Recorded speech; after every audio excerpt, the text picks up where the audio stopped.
ஒரு simple and டேஸ்டியான masala egg ரெசிபிக்கு முட்டையை நல்லா பாயில் பண்ணி எடுத்துக்கிட்டு உங்களுக்கு தேவையான ஷேப்புக்கு அதை கட் பண்ணி எடுத்துக்குங்க.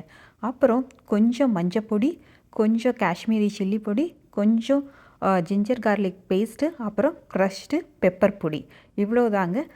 அப்புறம் ஒரு பேனில் கொஞ்சமாக எண்ணெயை விட்டு எண்ணெய் லைட்டாக சூடான பிறகு நாம் எடுத்து வச்ச இன்க்ரீடியன்ட்ஸ் எல்லாத்தையும் தேவையான அளவுக்கு உப்பை போட்டு இந்த மாதிரி பச்சை வாசனை போகிற அளவுக்கு நல்லா வதக்கிக்கிங்க.